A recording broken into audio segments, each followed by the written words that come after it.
accuse the U.S. of lying to distract the world of what Beijing calls an insufficient response to the coronavirus. That's in stark contrast to what Secretary of State Pompeo believes. He says that China hasn't been transparent since the outbreak began. He also claims Beijing purposely destroyed early samples of the virus rather than share them with the world.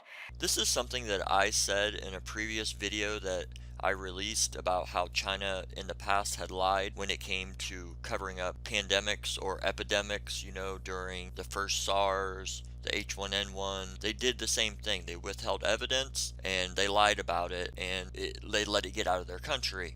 I find it kind of funny though that now that a major news source is reporting on it, that it ends up on the trending in YouTube. When a small channel like mine reports on it, it barely gets any attention at all. Just something I thought I'd throw out there.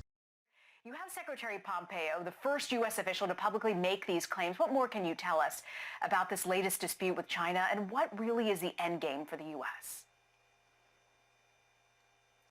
Well, this was something that, because of the seriousness, the gravity of the allegation that China could actually be blocking the rest of the world and scientists here in the U.S. from developing a vaccine that would protect arguably all of humanity against this, that we felt it was worth looking into, that this wasn't your usual sort of rhetoric of the clash between the two world powers.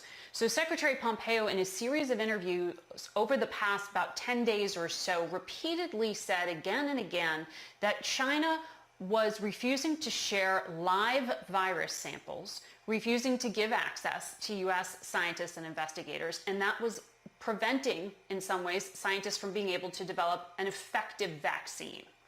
So we went and surveyed a number of epidemiologists and scientists. My colleague Camilla Schick and I looked into this, and what we heard was that actually, while it would have been helpful indeed for China to have shared virus samples, tissue samples, been more transparent, that at this point it's almost too late for them to have done so, that American scientists have actually been able to work off of genetic sequences, genome sequences, and out of virus samples gathered from people who have the virus here in the United States.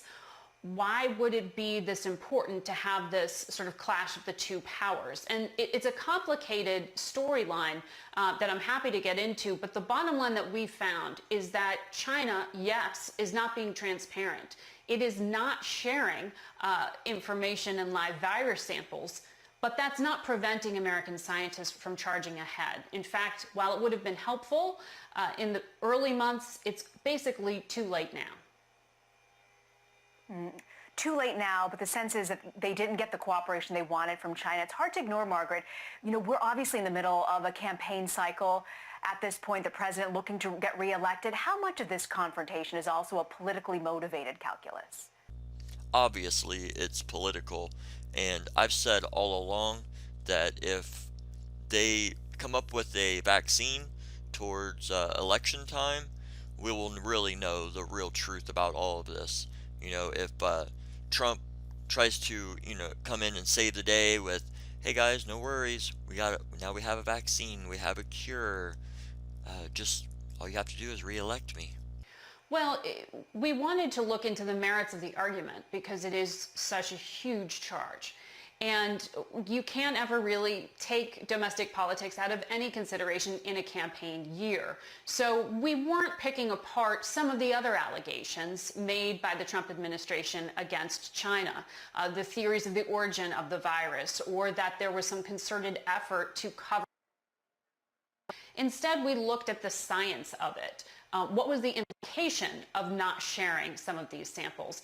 And we did that because we wanted to understand, why the president and the Secretary of State are going so hard at China right now. Is there a reason other than domestic politics?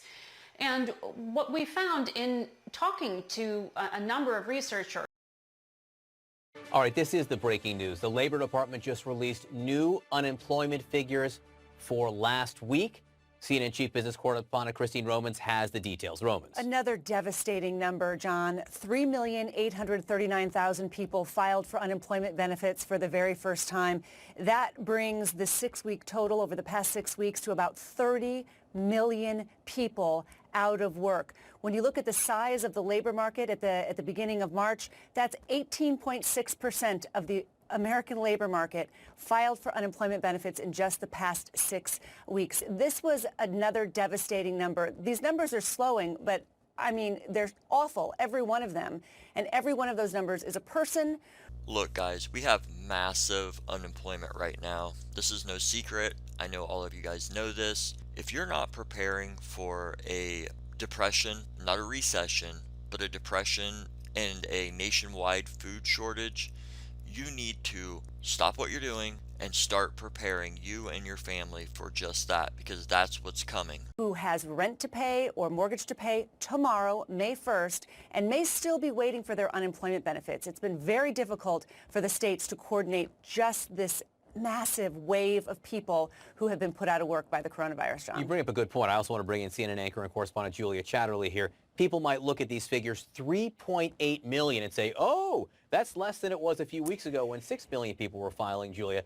If you had told anyone 2 months ago that 3.8 million people would file jobless claims in 1 week, their hair would be on fire. That is an enormous number of people still filing 6 weeks into this crisis. Hell, guys, I think if somebody would have told any one of us 2 months ago that we were going to go through a global pandemic followed by nationwide job loss, stay-at-home order, if anybody would have said any of this to us a couple of months ago, we would have thought they were crazy. Who would have thought that this could have happened in our country? I mean, we're talking 1 in 5 workers in the United States in the space of 6 weeks now out of a job, furloughed or frightened for the future of their jobs. And yes, that trend rate is coming down, as you quite rightly mentioned, John, but it's still millions of people. And the expectation is that there's still going to be millions more, even as we get to the end of this week and we've got states beginning the process of reopening.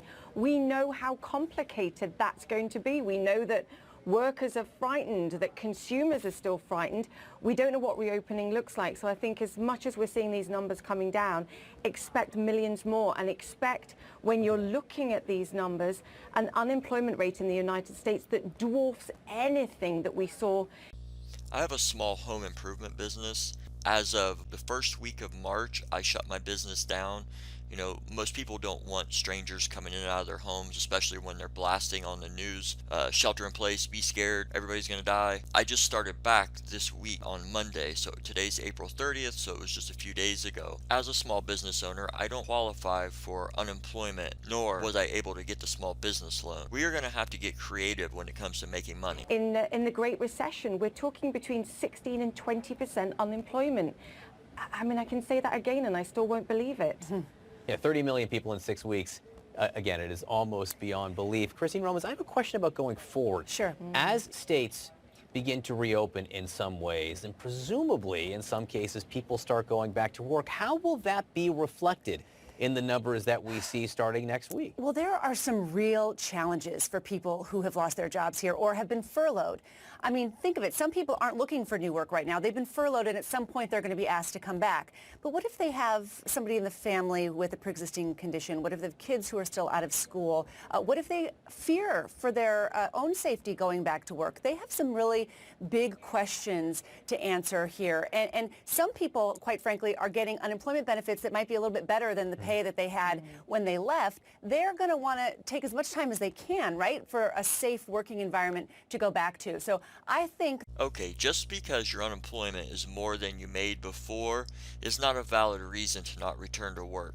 However, I do believe that if you have a valid reason, whether that be that you yourself have some pre-existing medical conditions or someone you live with does, or if you're taking care of a family member right now and you can somehow prove these circumstances, you should be allowed to not return and still receive your benefits. That we're going to have a kind of a murky situation here going forward as we try to get these people back to work. You know, in Iowa, John, the governor just recently said that, look, if you're invited to go back to your job and you don't want to go, that's called a voluntary quit. You don't get jobless benefits. So before some people even receive their first unemployment check, they are confronted with this problem about when you're going to go back to work and will you be safe? Yeah, you should not have to be forced to choose between your health and your job. That is a moral equation that people shouldn't have to do. No, you shouldn't have to choose between your health and your job. And on top of that, if you do return to work, your employer should be providing you with a safe work environment. That means masks for everyone, keeping a safe distance from the people you work with, etc. If an employer can't provide these basic safety measures, then they shouldn't even be allowed to operate, in my humble opinion. Alright guys, that wraps it up for this video. I just wanted to bring you what's in the news today and give my opinions on the issues. If you have enjoyed this video, please give it a thumbs up. If you've enjoyed the content that I'm bringing you, please consider subscribing to the channel and hit that bell so you'll be notified on all upcoming videos. Until next time, stay safe, prepare yourself for what's coming down the pipe. I will see you in the next video. Peace.